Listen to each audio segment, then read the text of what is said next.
Hello students, welcome to Zenith Guru Fundamental. मैं हूं निकी पंडित and finally हम पहुंच चुके हैं अपने चैप्टर नंबर 7 पे and our chapter number 7 is heat transfer in nature.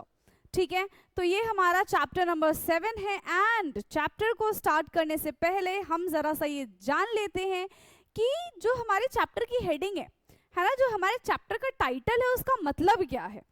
ठीक है, हीट ट्रांसफर इन नेचर, तो हमारे नेचर में किस तरीके से हीट ट्रांसफर होता है, बेसिकली इसी के बारे में हम बात करने वाले हैं यहाँ पे।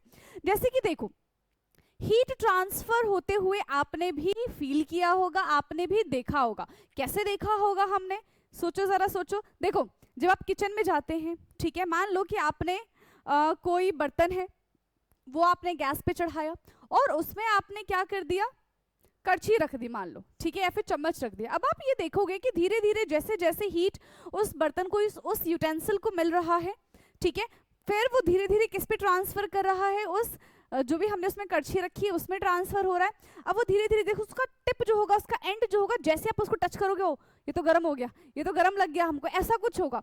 तो हीट ट्रांसफर हो रही है कि नहीं हो रही है नेचर में? यस, हो रही है।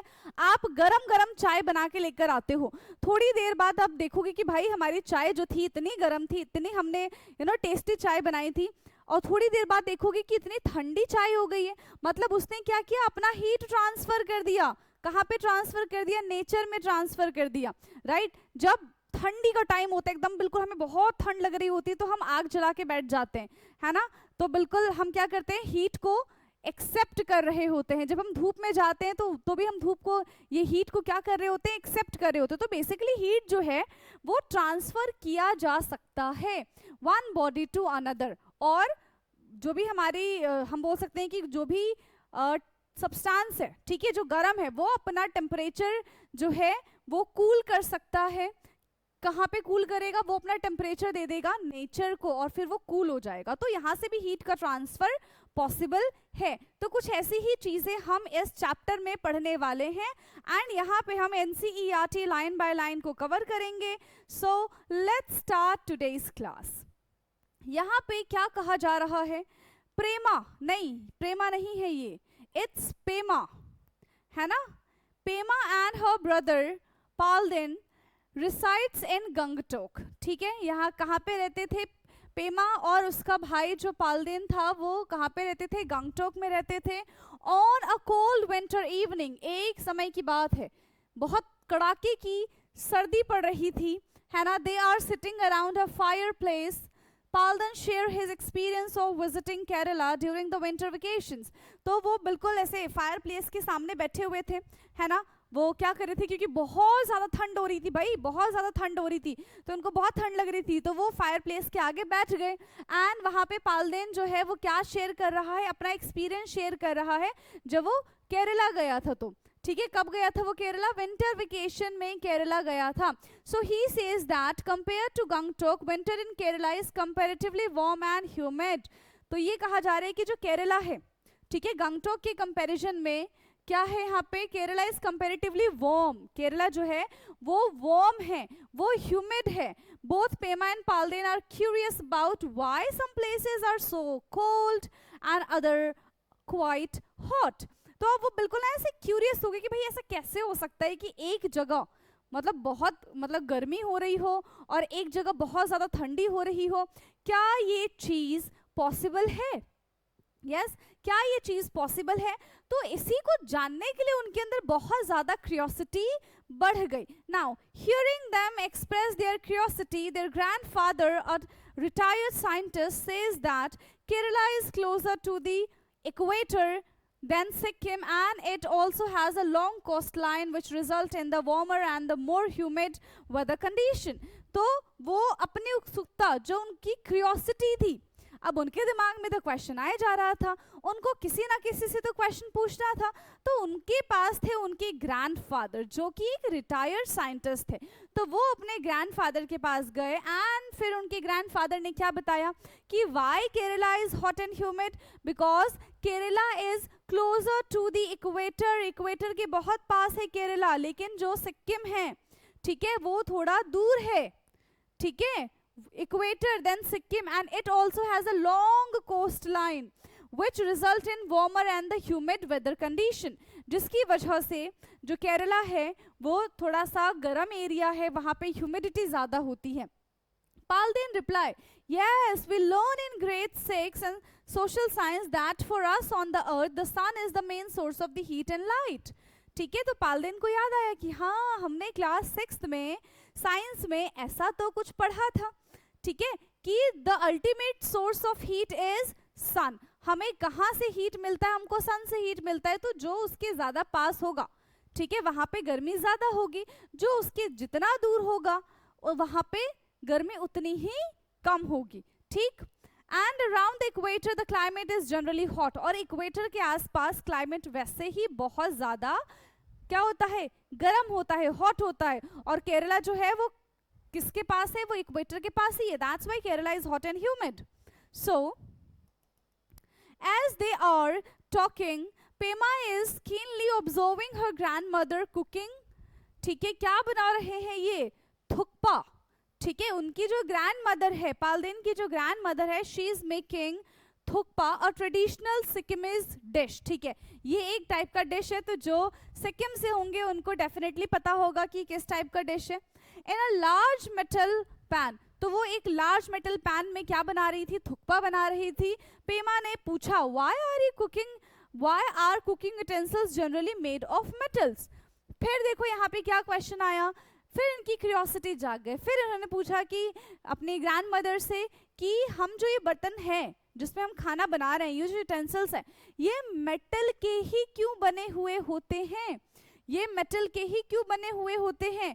Palden immediately responds that they had studied in the chapter the world of metal and non-metal that such material are the good conductor of heat. और पालदेन को ऐसे तुरंत याद आया कि अरे भाई हमने तो ये चैप्टर पढ़ा है, हमने तो मेटल एंड नॉन मेटल पढ़ा है. वहां पे हमने ये देखा था कि metal have the property to conduct heat, to transfer heat, है ना. मेटल जो होते हैं they are the good conductor of heat. वो हीट को ट्रांसफर करने में मदद करते हैं. तो अगर हमारे पास मेटल की यूटेंसिल्स होंगे तो उसको हीट ट्रांसफर किया जाएगा. एंड उसमें जो भी चीज हम रखेंगे तो बर्तन क्या करेगा? अपना हीट फिर उस चीज को देगा और वो खाना जल्दी पक जाएगा, अच्छे से पक जाएगा. ठीक है, that's why we use a metal utensils to cook food. Now okay, तो देखो यहाँ पे बिल्कुल इनकी तुक्पा बन रहा है ना. क्या बन रहा है यहाँ पे? तुक्पा बन रहा है. एक सिक्किमीज फूड है, राइट. तो ये बिल्कुल एंजॉय करते हुए यहाँ पे खाना बनाया जा रहा है. साथ ही साथ क्योंकि ठंड बहुत है तो ये साथ ही साथ क्या कर रहे हैं? हीट भी, हम ऐसा बोल सकते हैं कि गर्मी है ना, हीट भी अपनी बॉडी में ले रहे हैं, right. How does heat get transfer in these material? अब इस मटीरियल में हीट कैसे ट्रांसफर होता है? यस, हीट, इसमें हीट कैसे ट्रांसफर होता है? तो यहाँ पे पार्टिकल्स जो हैं वो हीट को ट्रांसफर करते हैं from one body to another. Now let us perform an activity to learn why certain materials are the good conductor of heat. अब हमको पढ़ना पड़ेगा कि क्यों कुछ मटेरियल जो होते हैं वो गुड कंडक्टर होते हैं हीट के लिए. सारे के सारे मटेरियल तो गुड कंडक्टर नहीं होते, बट कुछ मटेरियल ऐसे होते हैं जो गुड कंडक्टर होते हैं. Some materials are the poor conductor, they do not transfer heat. तो दोनों के एग्जांपल्स देखेंगे हम यहाँ पे. Okay, now activity 7. So activity 7.1, let us experiment. So this activity should be carried out under the supervision of a teacher or an adult. तो आपको खुद ब खुद ये एक्टिविटी नहीं करनी है, ठीक है. आपको अपने टीचर, अपने किसी, हम ऐसा बोल सकते हैं कि एडल्ट के सुपरविजन में ही आपको ये काम करना है. Now take a strip of a metal such as aluminium और आयरन अबाउट 15 सेंटीमीटर लॉन्ग. आपको क्या करना है बच्चे? आपको मेटल ले लेना है. कौन सा मेटल लेना है? आप यहाँ पे एल्यूमिनियम भी ले सकते हैं और आप यहाँ पे आयरन भी ले सकते हैं. कितने मीटर लॉन्ग होना चाहिए? 15 सेंटीमीटर लॉन्ग होना चाहिए. ठीक है, ले लिया हमने, है ना, हमने ले लिया. Now attach 4 pin to the strip with the help of the wax such that they are arranged at the nearly equal distances about 2 centimeter apart as shown in this figure. तो आप क्या करोगे? क्या करोगे? देखो यहाँ पे पिन है, ये मेटल स्ट्रिप है, ठीक है, ये हमारी मेटल स्ट्रिप है और यहाँ पे आप क्या करेंगे, वैक्स के थ्रू, किसके थ्रू, वैक्स के थ्रू आपको क्या करना है, attach 4 pin to the strip. वो जो हमने मेटल का स्ट्रिप लिया था, आप आयरन का स्ट्रिप ले लो, किसी भी मेटल का स्ट्रिप ले लो, तो ये हमारा मेटल का स्ट्रिप है, इसमें हम वैक्स की हेल्प से 4 पिन लगा देंगे, ठीक। Secure the strip to the stand and label the pin as 1 2 3 and 4, और उनको हम लेबल कर देंगे, उनको हम मार्क कर देंगे as 1 2 3 and 4 as shown in this figure.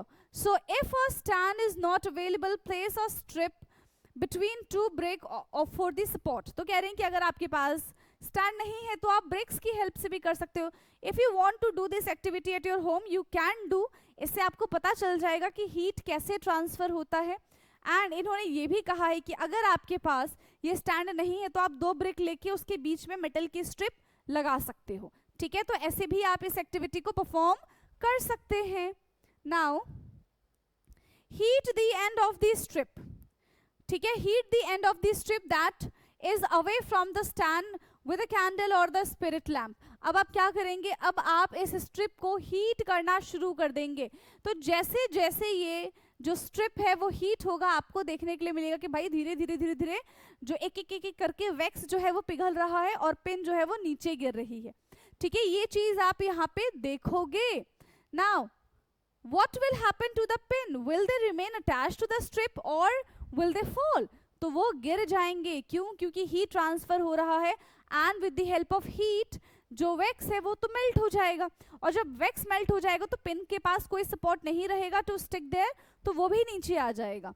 Now prediction क्या है, the order in which the pin fall from the strip, है ना, and you will observe in table 7.1। So prediction, observation and reason for what you observe। तो prediction क्या है यहाँ पे, prediction क्या है यहाँ पे कि all the pins will fall, all the pins will fall, and observation क्या है यहाँ पे, pin fall 1 by 1, एक ही साथ सारे के सारे पिन नहीं गिर जाएंगे, जैसे जैसे इनको हीट मिलेगा वैसे वैसे वो पिन जो है वो नीचे की तरफ गिर जाएंगे। Reason for what do you observe, reason क्या है, रीजन क्या है, reason is metal transfer heat. Metal जो है वो हीट को ट्रांसफर कर रहा है जिसकी वजह से मेल्ट वैक्स हो जाएगा, क्या बोल रहे हैं, जिसकी वजह से वैक्स मेल्ट हो जाएगा एंड वो जो पिन है वो गिर जाएगा, ठीक। Now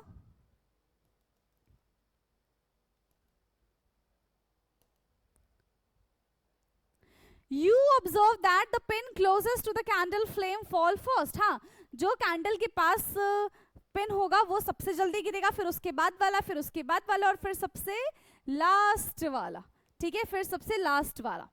now why does pin first fall before the pin second, pin first क्यों गिरा भाई, पहले तो वो हीट होगा ना, फिर उसके बाद हीट ट्रांसफर होगा आगे आगे आगे, ऐसा नहीं होगा कि पहले पीछे वाला गर्म हो जाएगा फिर आगे आगे आगे होगा, नहीं, पहले यहाँ पे अगर कैंडल है तो यहाँ से हीट जा रही है, जा रही जा रही जा रही, फिर आगे आगे चली जाएगी, okay. Now from your observations what can you info, अपनी ऑब्जर्वेशन से हम क्या यहाँ पे देख रहे हैं, do you think the heat is being transfer along the metal strip from end that is begin heated? Yes, as the heat travel along the strip and approaches the pin, the wax holding it melt and pins falls। ठीक है, अगर ऐसा है कि देखो heat जो है वो ट्रांसफर हो रही है थ्रू पार्टिकल टू पार्टिकल, इसी वजह से जो सबसे पास वाला पिन था, ठीक है, सबसे पहले उसका जो वैक्स है वो मेल्ट हुआ और पिन नीचे गिर गया, फिर धीरे धीरे धीरे धीरे जैसे जैसे जैसे जैसे हीट जो है आगे बढ़ती जा रही है तो आगे के भी जो पिन है वो फॉल होना स्टार्ट हो गए हैं, ओके।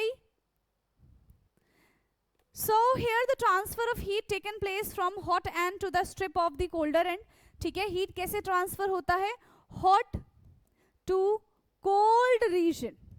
हीट कैसे ट्रांसफर होता है बेटा, हॉट टू कोल्ड रीजन में हीट ट्रांसफर होता है, कैसे ट्रांसफर होता है, हॉट टू कोल्ड रीजन, है ना, गर्म से ठंडे की तरफ वो बढ़ता है, उसको भी गर्म कर देता है। Now the process of heat transfer from hotter part of the object to the colder part is called conduction. और जब कोल्डर पार्ट से हॉटर पार्ट, यहाँ पे क्या कोल्डर नहीं हॉटर पार्ट से जब कोल्डर पार्ट की तरफ हीट मूव करने लग जाता है, ठीक है, हॉट से कोल्ड की तरफ जब हीट का ट्रांसफर होने लग जाता है, तो इसको हम क्या कहते हैं बेटा, इसको कहते हैं हम कंडक्शन। क्या कहते हैं, कंडक्शन। इसमें क्या होता है, पार्टिकल्स जो होते हैं वो मेटल के वो हीट होते हैं, फिर वो दूसरे अपने आगे वाले पार्टिकल्स को हीट करते हैं, फिर वो अपने आगे वाले पार्टिकल्स को हीट करते हैं, और इस तरीके से इनका ये प्रोसेस जो है वो चलता रहता है। So in this process the particle get heated, passes the heat on its neighbor and so on. However, the particles themselves do not move from their position. कभी भी पार्टिकल्स अपनी पोजीशन पे मूव नहीं करते। जैसे कि देखो, ये हम मान लेते हैं कि हमारे पास ही एक मेटल है, ठीक है, हमारे पास क्या है, एक मेटल है और इसमें बहुत सारे पार्टिकल्स है। देखो इस तरीके से मान लो, भी थोड़े से पार्टिकल्स मैंने बनाए। अब क्या हो रहा है, यहाँ पे हम इसको हीट दे रहे हैं, ठीक है, हम क्या करें, यहाँ पे हीट दे, तो ये वाला गर्म हो गया, ये इसको कर देगा, फिर ये इसको ट्रांसफर करेगा, ये इसको इसको इसको इसको इसको इसको इसको ये ट्रांसफर करेगा अपनी हीट। ये खुद ब खुद आगे नहीं जाके बैठ जाएगा, ठीक है, ये अपनी हीट सिर्फ ट्रांसफर करेगा and particle as it is अपनी जगह पे ही रहेंगे। Okay, now material like metal that allow heat to pass through them easily are called the good conductor. तो ऐसे मटेरियल जो हीट को ट्रांसफर करने में हेल्प करते हैं, ठीक है, ऐसे मटेरियल जो हीट को ट्रांसफर करने में हेल्प करते हैं उनको क्या कहते हैं बेटा, हम उनको कहते हैं हम good conductor. Because metals are good conductor, metal क्या होते हैं, गुड कंडक्टर होते हैं, they can easily transfer heat through it, ठीक है, वो अपने अंदर से हीट ट्रांसफर करने के लिए अलाउ कर देते हैं। We use utensils made of the metals for cooking, इसी वजह से हम क्या करते हैं, जो हमारे यूटेंसिल्स होते हैं जो हमारे घरों में वो मेटल से मिलके बनते हैं ताकि वो अच्छे से हीट ट्रांसफर कर सके। So in solid heat transfer takes place mainly through the process of conduction. सिर्फ अगर हम सॉलिड के बारे में बात करें तो सॉलिड में हीट का ट्रांसफर होता है, but the process is conduction. कैसे प्रोसेस से हीट का ट्रांसफर होता है, तो कंडक्शन के प्रोसेस से हीट का ट्रांसफर होता है। If we use a strip made of material like wood or a glass in place of a metal strip to perform this activity, the pin will not fall. वहीं अगर हम वो metal strip की जगह wooden strip ले लेते या फिर ग्लास ले लेते और उस पर हम पिन अटैच करते with the help of wax, तो पिन फॉल नहीं होते। क्यों?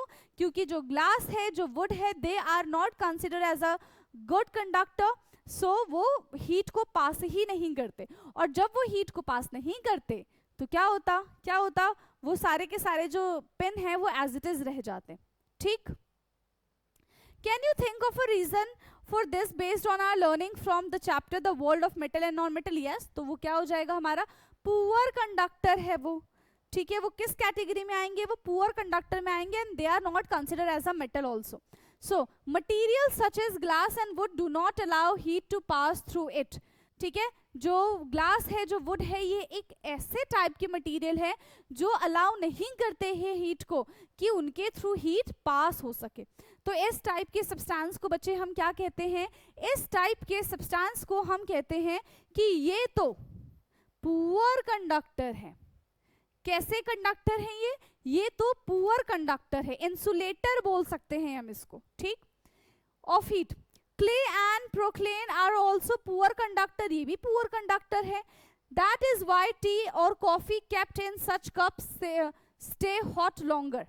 ठीक है, इसी वजह से देखो क्या है कि अगर हम जो कप वगैरह लेते हैं वो किससे मिलके बनता है, वो क्ले से मिलके बनता है ना। तो कप में अगर हमने चाय रखी है तो वो क्या होगा, क्या हो जाएगा, कप जो है वो उसको ट्रांसफर आसानी से नहीं कर पाएगा क्योंकि वो क्या है, वो पुअर कंडक्टर है। ठीक है, वो क्या हो जाएगा, वो पुअर कंडक्टर है। ठीक है, और फिर चाय और बाकी सारी चीजें, अगर कुछ गर्म चीज उसके अंदर हम रखेंगे तो वो गर्म ही रहेगी लंबे टाइम तक। List some material around you and classify them as a good or the poor conductor of the heat. तो हमको कुछ एग्जाम्पल्स बताने हैं कि कौन से एग्जाम्पल्स पुअर कंडक्टर के होंगे एंड कौन से एग्जाम्पल्स यहाँ पे गुड कंडक्टर के होंगे। Okay, so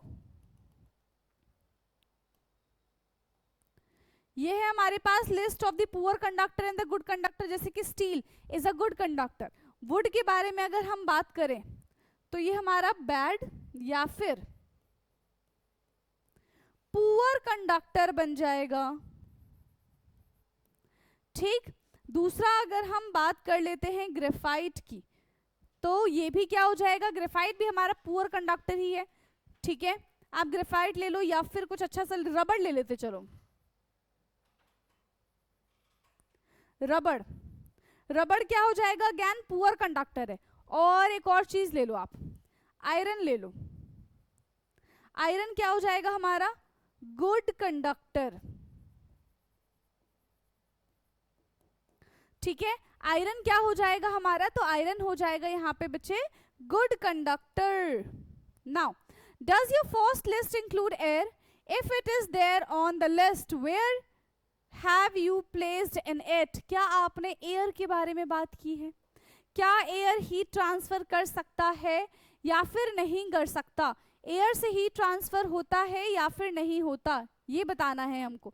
See, you must have experienced that during winter we prefer wearing woolen cloth to keep ourselves warm. हाँ, हम ऐसा करते हैं, ठीक है, हम ऐसा करते हैं जब हमें बहुत, देखो ठंडी के टाइम पे क्या होता है कि हमको बहुत ज़्यादा ठंड लग जाती है, तो हम क्या करते हैं, स्वेटर पहन लेते हैं, है ना, ताकि हम क्या फील करें, हमें सब बहुत वार्म फील हो, ठीक है, हमें ठंडी नहीं लगे, है ना। सो यहाँ पे वही कह रहे हैं, we prefer wearing woollen clothes to keep ourselves warm. तो ये हम कब करते हैं, ये हम ठंडियों के टाइम पे करते हैं, और इसमें एक्सपीरियंस करने वाला जैसा कुछ है नहीं वैसे तो। ठीक, अब पता ही क्या होता है, देखो अगर आप एक मोटी सी ब्लैंकेट ओढ़ के सो जाते हो तो आपको ज्यादा ठंड लगेगी कंपैरेटिवली, कि अगर आप 2 ब्लैंकेट लेते हो, ज्यादा अगर वो मोटे भी नहीं है, ज्यादा हैवी भी नहीं है, पर 2 ब्लैंकेट है, तो आपको उतनी ठंड नहीं लगेगी। ठीक है, क्योंकि उनके बीच में देखो क्या होता है, एयर गैप होता है, एंड ये ट्रांसफर नहीं करते उनको, ठीक है, ये ट्रांसफर नहीं होने देते हैं।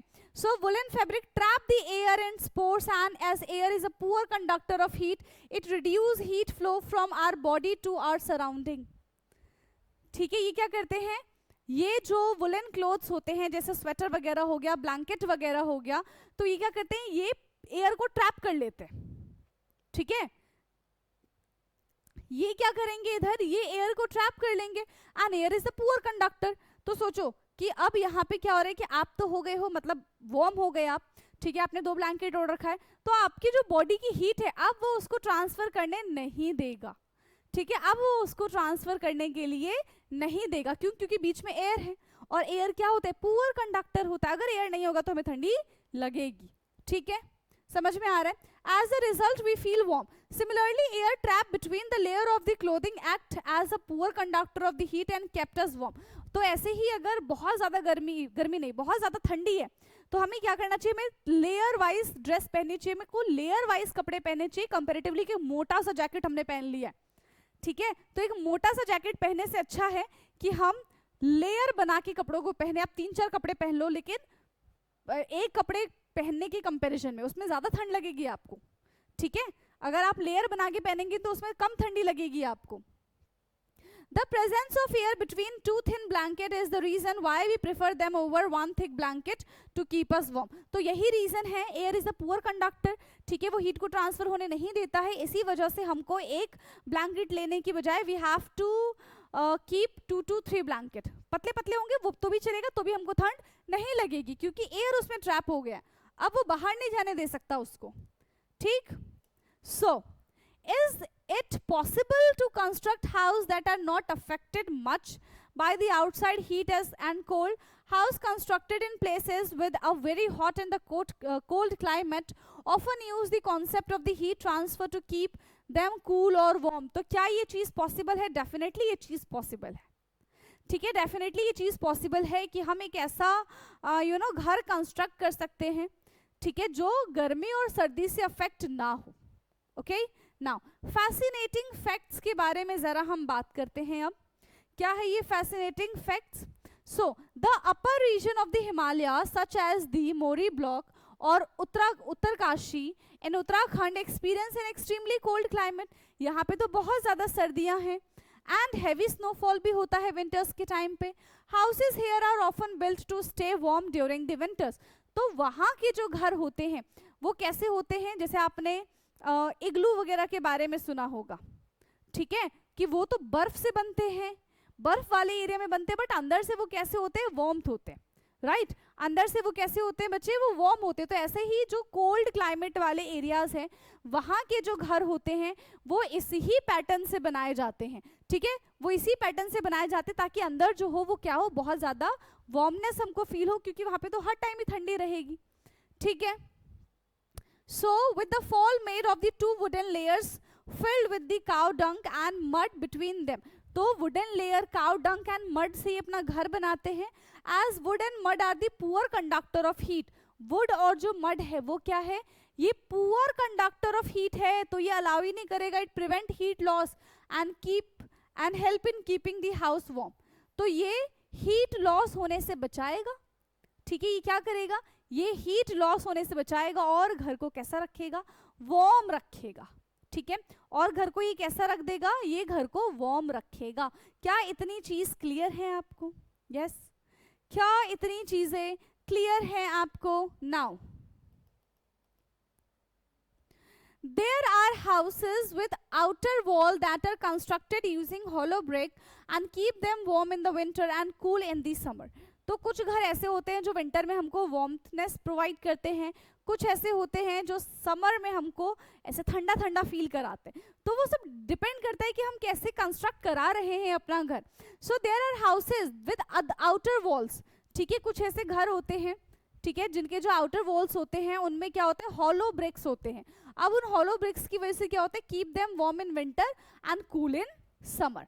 This happened because the air get trapped in the hollow brick is a poor conductor of heat, तो ये hollow brick क्यों लगाए जाते हैं, ताकि जितनी भी एयर है वो सारी की सारी एयर उस hollow brick में आके फंस जाए, ट्रैप हो जाए, और क्योंकि वो पुअर कंडक्टर है तो वो हीट को कहीं जाने ही नहीं देगा, वो हमारी बॉडी से हीट कैसे ट्रांसफर कर पाएगा, फिर वहां पे तो जा ही नहीं सकता, ठीक है।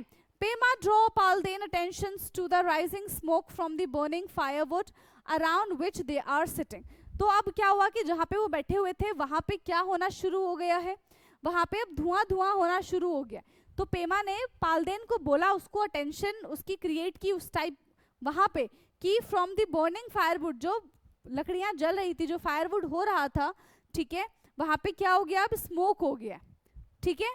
Now why is the smoke, नहीं why is the smoke going up, अब स्मोक जो है ये ऊपर की डायरेक्शन में क्यों जा रहा है, Why is the smoke going up, ये क्वेश्चन है हमारा कि जो स्मोक है ये ऊपर की डायरेक्शन में क्यों जा रहा है, बिकॉज क्यों जा रहा है, द रीजन इज क्या रीजन हो सकता है, सोचो जरा सोचो, जितने भी वार्म एयर होते हैं वो अपर की डायरेक्शन में रहते हैं, और जितने भी कोल्ड एयर होते हैं वो डाउनवर्ड डायरेक्शन में रहते हैं, क्योंकि वो हैवी वेट है, वो लाइट वेट है, ठीक है, समझ में आया। तो अभी तक हमने सिर्फ और सिर्फ कंडक्शन के बारे में पढ़ा। नाउ फ्रॉम 7.2 हमारा क्या है, कन्वेक्शन, जो कि हम अपने नेक्स्ट लेक्चर में पढ़ेंगे। क्या इतनी चीज क्लियर है, यस तो कन्वेक्शन से हम नेक्स्ट लेक्चर में पढ़ेंगे। आज की क्लास में हमने सिर्फ कंडक्शन पढ़ा, जहां पे हमने ये देखा कि पार्टिकल जो है वो हीट को ट्रांसफर करता है from one body to another without changing its position और without changing its direction. Particle अपनी पोजीशन चेंज नहीं करता, वो सिर्फ और सिर्फ particle to particle heat transfer करता है। समझ में आया? ओके सो आज के लिए इतना रखते हैं, बाकी का discussion we will do in our next class. तब तक के लिए पढ़ते रहिए। Thank you so much.